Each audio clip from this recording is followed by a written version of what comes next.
家好啊！我现在是在北京市山区。今天大家看啊，天气啊挺好的，阳光明媚，但是这个大风啊特别的大，得有7、8级吧，阵风。从昨天晚上11点多钟就开始刮呀，然后刮到现在了。北京这个温度啊也是急剧下降，前天还14、15度呢，最高温度，今天已经到了。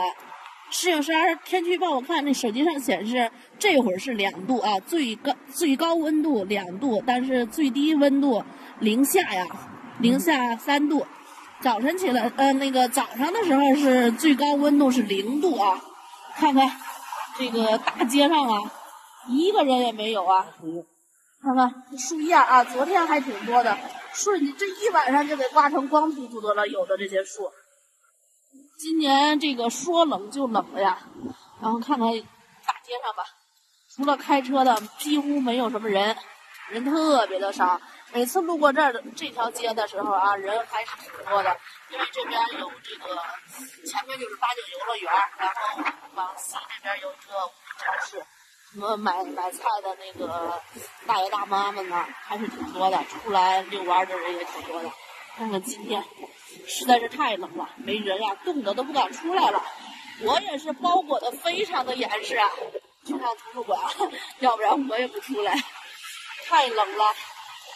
听说我昨天看天气预报说是内蒙啊，内蒙那边还有张家口那边温度也是急剧下降啊。那边天气预报上说是有雪会下面，北京这会儿我这手在外面伸着，一会儿就感觉要冻僵的感觉呀。这个前2天我去那个，今天我估计啊没人，我也没敢去。今天实在太冷了，去图书馆了，我就不去了。大家想来北京旅游啊，一定要看好天气预报啊。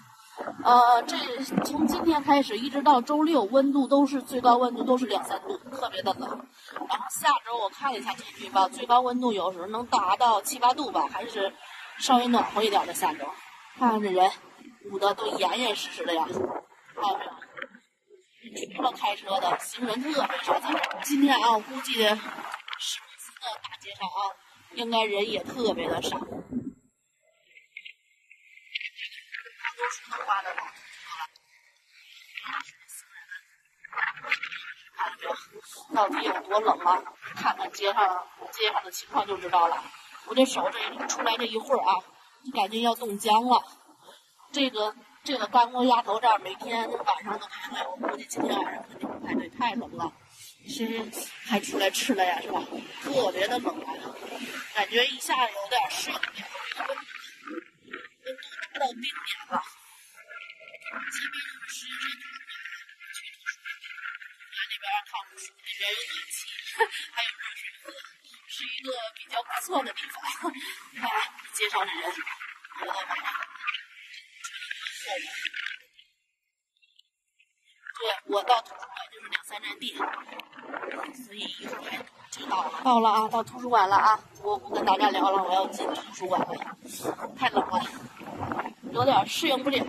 骑电动车过来的，石景山图书馆到了，我进里边看会儿书。看看今天这个阅览室里人都少，每天人都坐满，今天估计冷，出来的人都少了很多。